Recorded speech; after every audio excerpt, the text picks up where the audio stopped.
안녕하십니까. 신의균의 국방TV 시큐리티 뉴스입니다. 자, 오늘도 우크라이나 전황 알려드리도록 하겠습니다. 벨리카 노보시카 축선.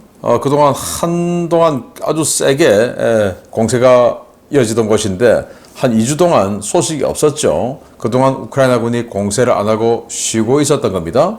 그러다가 다시 이 벨리카 노보시카 축선에서 우크라이나군의 공세가 격하게 시작이 되었고, 이런 와중에 또 이 오려브 전선이 주로 전투가 벌어지고 있는 곳인데, 그 오려브 전선에서 러시아군이 이 공수군 전력 그리고 기계화 부대 전력을 양쪽으로 빼서 우크라이나군을 포위 섬멸하는 좀 크게 보면 하객진 같은 이런 그 진영을 펴고 포위 섬멸하려는 것 같다라는 러시아 측 군사 전문가들의 분석들이 나오고 있는데, 이게 정말 가능한 일인지, 포위 섬멸될 것인지, 이 주변들의 부대 배치 상황 등을 보면서 정말 오려브에서 우크라이나가 크게 한방 당할 것인지, 러시아가 크게 전과를 하나 올릴 것인지 보도록 하겠습니다. 그러나 라는 말씀을 좀 드리면서요. 자, 들어가겠습니다.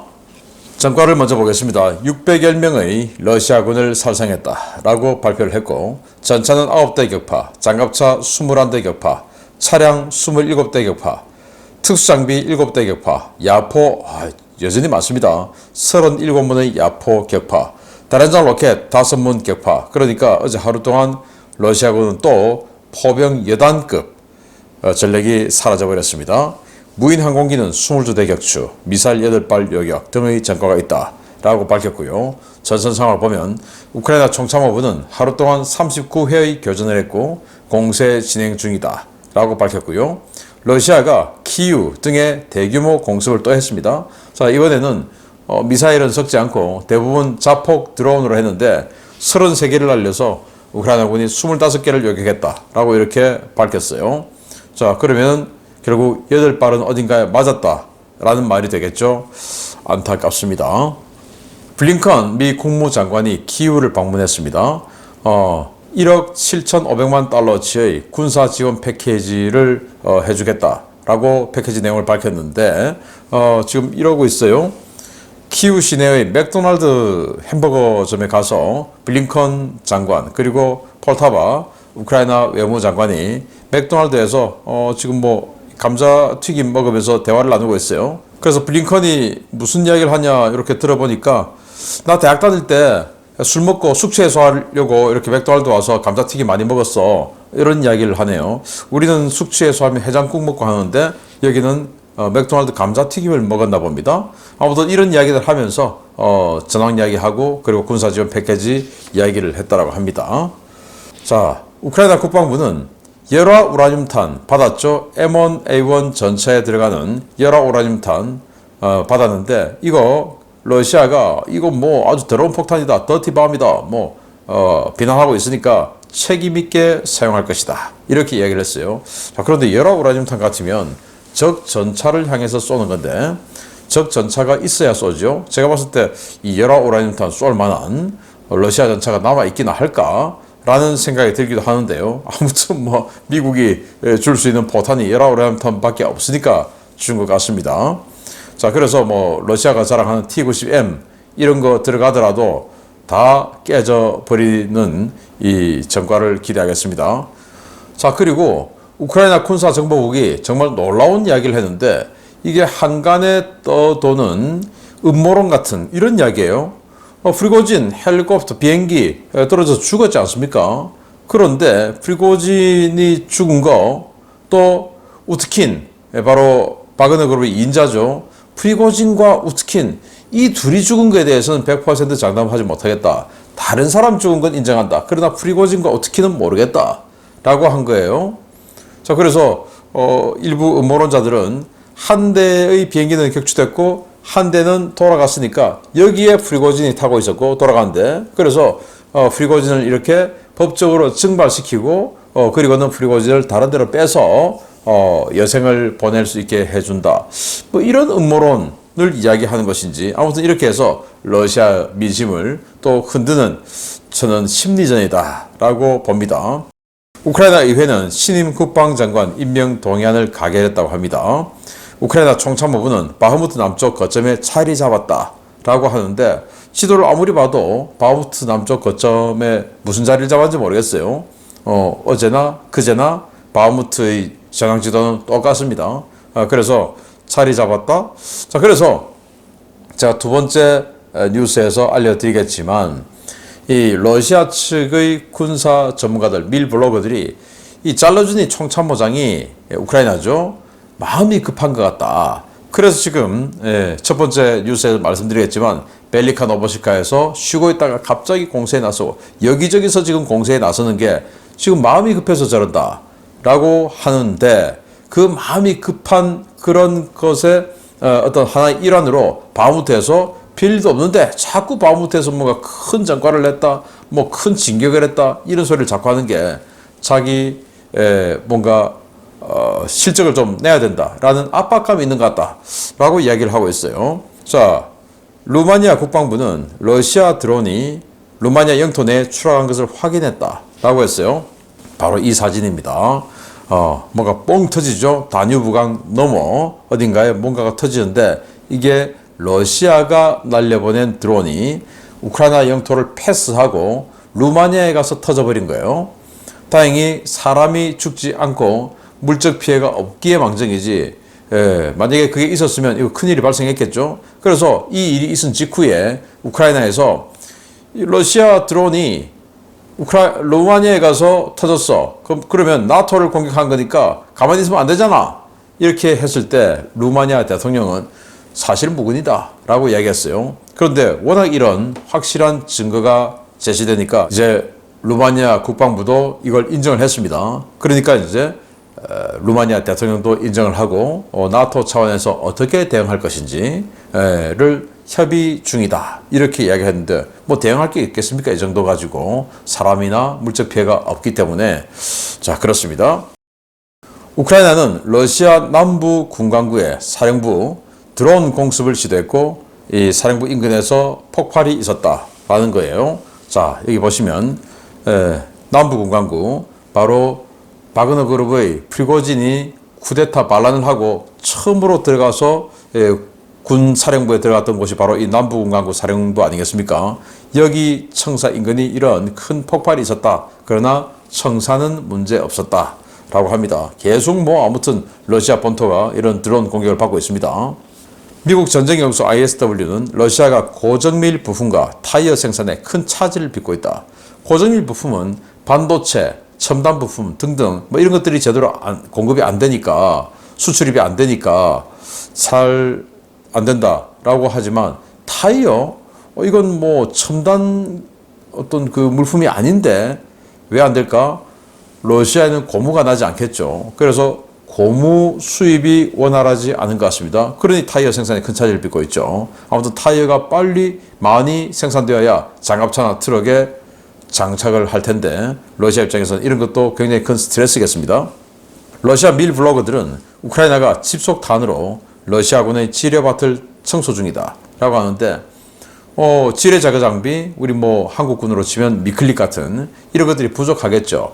그리고 우리 한국군의 코뿔소 같은 K600 코뿔소 같은 그런 아주 우수한 지뢰 제거 장비가 많이 있으면 괜찮은데 그렇진 않죠. 그러나 방어선은 너무 넓죠. 그래서 집속탄을 대충 그냥 아무데나 쏴가지고 얻어 걸려라. 대전차 지뢰 얻어 걸려라 해서 뻥뻥뻥뻥 터뜨리고 있다는데 이걸 이제 러시아 밀 블로거들이 이야기했어요. 그래서 우크라이나는 왜 이러냐? 뭐 대충 뭐 러시아가 대전차 지뢰를 여기저기 마구마구 던져 놓은 것 같아서 이거 제거하고 가려고 하는데 딱 들면 그 밑에도 대인지뢰가 있답니다.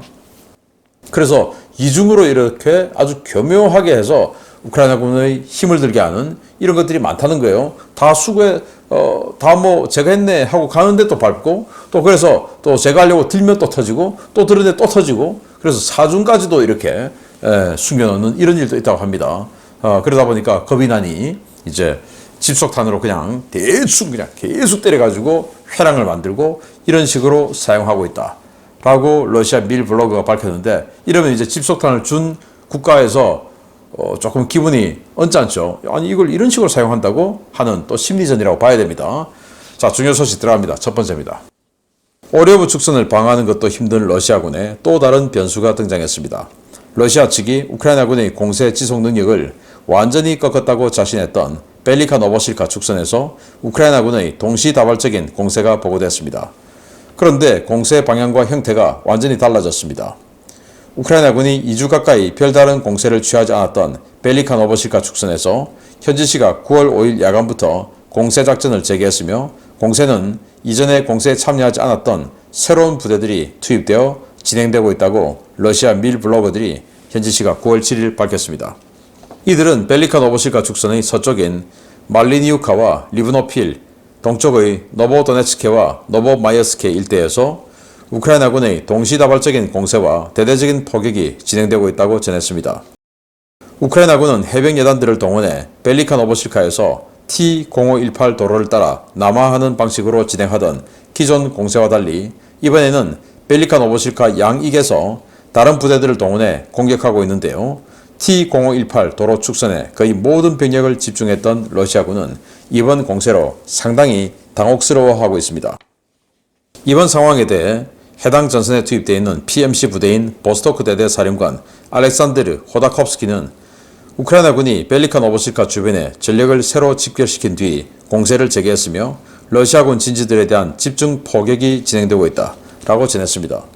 벨리카 노보실카 서쪽의 리브노필 프리투네 방면에서는 제128 영토 방위 예단과 제31 기계화 예단, 제23 기계화 예단과 제110 영토 방위 예단이 각각 합동 전력을 꾸려 프리투네 방면의 러시아군 제394 차량화 소총 연대를 집중 타격하고 있습니다. 지난 8월 중순 증원된 제37 근위 차량화 소총 예단과 제5 근위 전차 예단이 버티고 있는 벨리카 노보실카 동쪽의 노보도네츠케 방면에서는 강력한 포병과 드론의 지원을 받은 제38 해병 예단이 노보마이어스케 일대에서는 제37 해병 예단이 각각 공세를 진행하고 있습니다. 문제는 이곳에서 동쪽으로 12km 떨어진 부울레다르 지역에서도 우크라이나군 제72 기계화 예단이 공세를 벌이고 있는 것인데요. 공세가 진행되고 있는 노보도네츠케, 부울레다르 일대에는 참호나 대전차 장애물과 같은 방어시설이 거의 없어 공세부대의 포격은 대부분 러시아군 병력 집결지에 떨어지고 있는 것으로 보고되고 있습니다. 당초 우크라이나군은 지난 6월부터 벨리카 노보실카 축선에서 공세를 시작해 T-0518 도로 축선의 우로자인 정착촌까지 탈환하는 데 성공했는데요. 하천 하나를 둔 자비트네 바자냐 정착촌 일대에 러시아군 4단급 병력이 방어선을 치면서 지난 2주 동안 사실상 공세를 중단한 바 있습니다. 우크라이나군이 벨리카 노보실카 좌우익의 취약지역을 공격하면서 러시아군은 이제 예비대 배치에 더 큰 고민을 할 수밖에 없게 됐는데요. 우크라이나군의 이번 좌우익 동시 공세의 전략적 목표가 무엇일지 향후 상황을 좀 더 지켜봐야겠습니다. 네, 우크라이나군이 벨리카 노보실카에서 쑥 치고 내려가다가 러시아군이 4단급으로 그냥 밀어가지고 방어를 하니 스탑이 되어서 2주 동안 그냥 스탑돼 있었습니다. 그런데 여기에서 갑자기 벨리카 노보실카 전선의 양익에서 공세가 들어가고 있다라는 거예요. 자, 여기서 우로자인, 여러분들 기억하실 겁니다. 그리고 우로자인 아래 강이 S자로 이렇게 흐르면서 자비트네 바자냐가 있죠. 그래서 이 자비트네 바자냐를 거의 에워쌌었는데 러시아군 4단급 부대가 들어오는 바람에 스탑이 됐었어요. 자, 그런데 이렇게 양쪽에서 꽤 떨어진 양쪽에서 우크라이나군이 공세를 진행하고 있다. 자, 여기 이 라이바라고 하는 이 밀 블로그는 러시아 친러 밀 블로그예요. 그래서 러시아 측에 유리하게 그림을 그리고 전황을 보도하는 밀 블로그인데 그 러시아 측 밀 블로그의 주장에도 이렇게 양익에서 공세를 취하고 있다라고 하고, 그리고 이 전황 지도를 보면 여러분들 자주 보시던 지도죠. 여기에 바로 이 지역이 핵심입니다. 이 지역이 핵심인데 자비트네 바자니 앞에 병력이 집결되어 있죠. 그런데 이 오른쪽에 37 해병, 38 해병이 이런 식으로 공격해 들어가고, 그리고 이 왼쪽에 128 영토 방위여단, 그리고 23 기계화 예단 등이 이런 식으로 치고 내려가는데, 또 이 불레다르 지역에서도 72 기계화가 이런 식으로 또 치고 내려가고 있다는 거예요. 그래서 세 군데에서 공세를 취하고 있는데 이 공세들이 일단 현재는 포격전 위주로, 그래서 이 참호에 있는 러시아군을 지속적으로 포격으로 때리고 있다. 그러나 포격으로 때리고 있는데 러시아는 포의 사거리가 짧고 하다 보니까 대응을 못하고 있는 이런 상황이다라고 하는데, 이렇게 갑자기 우크라이나군이 공세를 벨리카 노보실카에서 취하니까 이 러시아 측 밀 블로거들은 잘루즈니 우크라이나 총참모장이 좀 마음이 급한가 보다, 뭔가 실적을 좀 내야 되는 것 같은 저런 급박함이 있나 보다 라고 하는 것 같은데, 그러나 제가 봤을 때 이 지금 다른 전선에 있던 예비 부대들을 계속 밀어넣고 있는 와중에 이 벨리카 노보실카가 돈좌되고 나니까 오레오브 쪽으로 러시아군의 증원부대가 집중되고 있죠. 그걸 이런 식으로 또 때려버리면 이 예비부대가 집중되는 것을 분산시킬 수 있는, 러시아 입장에서 뭐야 이거 다시 벨리카 노보실카에 또 더 밀어 넣어야 되는 건가, 이런 고민을 하게 되겠죠. 이런 고민 유도 차원에서 때린 건 아닌가라고 생각이 됩니다. 자, 주요 소식 두 번째 봅니다. 남부전선 최대 격전지 오리오브 축선에 엄청난 대병력을 투입해 방어선을 치고 있는 러시아가 방어 전략을 수정한 모양입니다. 친러 밀 블로거들 사이에서는 러시아군이 승부수를 던졌다며 승리를 확신하고 있는데, 이 사람들 아무래도 병법을 잘못 배운 것 같습니다. 러시아가 오리오브 축선에 증원된 최정예 부대인 제76 근위 공중강습사단을 중심으로 국면 전환을 시도하고 있으며, 이를 위해 오리오브 일대의 병력 배치가 달라지고 있다고 친크렘린 밀 블로거들이 현재 시각 9월 7일 주장했습니다. 이들은 최근 노보프로코피우카와 베르보브로 대표되는 이른바 오레오브 축선, 바흐무트와 부흐레다르, 벨리카 노보실카 지역에서 우크라이나군의 동시다발적인 공세가 확대되고 있는 것은 잘루지니 장군이 그만큼 압박을 받고 있다는 이야기라며, 이런 등 떠밀린 공세는 실패할 수밖에 없다라고 주장했습니다. 이들은 현실적으로 러시아가 아조프 회랑을 계속 유지하려고 한다면 이는 감당하기 어려울 것이라며, 크라우제비츠가 이야기했던 것처럼 현재는 우크라이나군 주력 부대를 중심 깊숙이 끌어당기는 과정이라고 주장했습니다. 러시아 밀 블로거들은 우크라이나군이 노보프로코피우카, 베르보브 일대의 돌파구를 점점 확장해 나가는 것처럼 보이지만, 실제로는 이들이 러시아군의 거대한 가마솥 안으로 들어오고 있는 것이며, 러시아는 최근 공수군을 투입해 이 가마솥의 뚜껑을 닫을 준비를 하고 있다고 주장했습니다. 이들이 이러한 주장을 내놓는 근거는 지난 며칠 사이 달라진 러시아군의 움직임입니다. 러시아는 우크라이나군의 공세가 격화되고 있는 베르보브 서쪽의 돌파구 후방에 있던 공수군 병력을 빼내 전선 좌익에 배치했는데요. 제76 근위 공중강습사단 예하 2개 연대가 코파니 일대에 전개되었고, 폴로이 방면의 우익에도 상당한 증원 병력을 추가 투입했습니다. 이들은 좌익의 제76 근위 공중강습사단, 우익의 제38 근위 차량화 소총여단, 제69 분리 엄호 여단 등의 전력이 우크라이나군이 지난 몇 주간 만들어낸 돌파구를 에워싸서 포위 섬멸할 준비를 하고 있다고 주장했습니다. 실제로 현재 우크라이나군 주력 부대가 전개한 지역은 러시아군이 자리를 잡은 좌익과 우익 지역보다 상대적으로 지대가 낮은 곳인데요.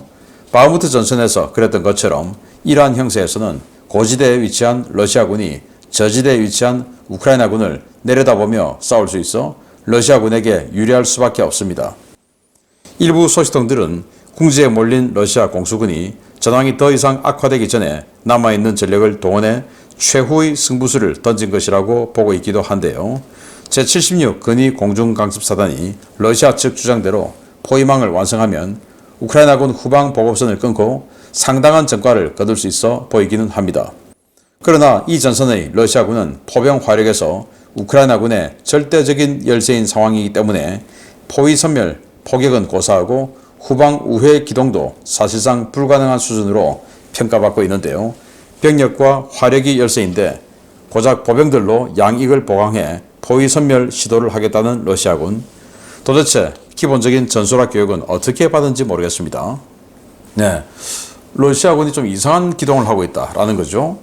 이런 식으로 현재 오레오브 전선에 전투가 벌어지고 있는데, 104 공중강습연대 그리고 234 공수연대 등이 이쪽으로 갔어요. 이 부대는 원래 이쪽에 있던 부대들입니다.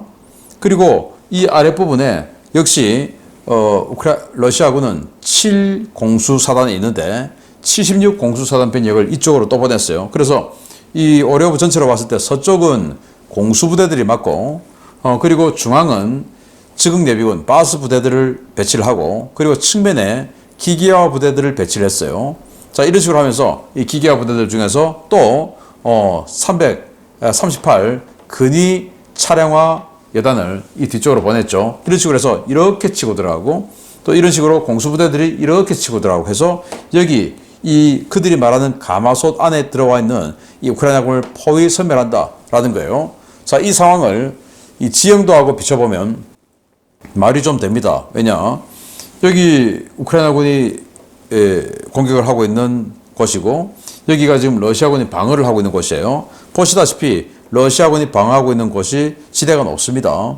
그래서 내려다보면서 방어를 하고 있어요. 우크라이나군은 올려가는 고지 정탈점, 물론 뭐 고지라 해봐야 한 100m 정도, 120m 정도 뭐 이런 지형이지만 어쨌든 올라가는 건 힘들죠. 이런 식으로 하고 있는데 이 뒤를 이렇게 공수부대와 기계화 부대가 에워싼다라는 거예요. 자, 그러면 자 여기만 보면 그럴 수도 있어 라고 생각이 되는데 이렇게 되면 정말 여기 들어와 있는 이 우크라이나군 부대가 거의 뭐 몇 개 사단급으로 그냥 사라져 버리니까 이거 한 방에 거의 뭐 전쟁을 결정지을 수도 있는 엄청난 전과가 생길 수도 있죠. 그러나 다시 여기를 보면 여기 이 측면에 공수부대가 칠 이 측면에 우크라이나군 기계화 예단 2개가 있습니다. 기계화 예단 장비가 얼마나 세겠습니까? 그리고 여기서 에워싸서 들어갈 때 공수부대 에워싸서 들어갈 때 뒤에 우크라이나군 기계화 예단 또 2개가 버티고 있습니다. 쳐버리겠죠? 그리고 또 이 기계화 부대가 치고 들어가면 여기 우크라이나군 전차 예단이 또 하나 있습니다. 치고 내려와서 옆구리를 쳐버리겠죠? 그래서 안 된다 이겁니다. 그러나 러시아 측 밀 블로거들은 야 이거 정말 이제 정말 뭐 조선의 한산대첩 같은 이런 걸 우리가 해내는 건가? 이러고 정신 승리를 하고 있는데 제가 봤을 때 이 작전을 성공해내려고 하면은 화력에서 압도적인 우위에 있어야 되는데 화력이 안 되고 병력도 안 되는데 어떻게 이걸 성공하겠다라는 말인가? 여기다가 또 크라우제비츠까지 갖다 대면서 지금 뭐 채팅을 하고 있는데 크라우제비츠가 방어가 제일 좋다고 했죠. 그러면서 우리 세력이 약하면 적을 끌어들여서 딱 붙잡아 놓고 그리고 기동부대를 보내서 타격하라. 딱 맞습니다. 그런데 그건 적의 즉 러시아 측 입장에서는 적이 우크라이나니까 적의 또 다른 예비부대가 없을 때 하는 이야기고 여기 지금 들어오면 칠라고 예비부대가 딱 버티고 있는데 되겠냐라는 겁니다. 그래서 이 상황을 많은 군사 전문가들이 러시아군 또는 러시아 공수군 테플링스키 상장의 최후의 발악이다 라고 평가하고 있기도 하다는 겁니다. 과연 최후의 발악일지 아니면 정말로 한산대첩의 하기진 같은 그런 엄청난 전과를 만들어낼 것인지 계속 지켜보며 알려드리도록 하겠습니다. 마치겠습니다. 감사합니다.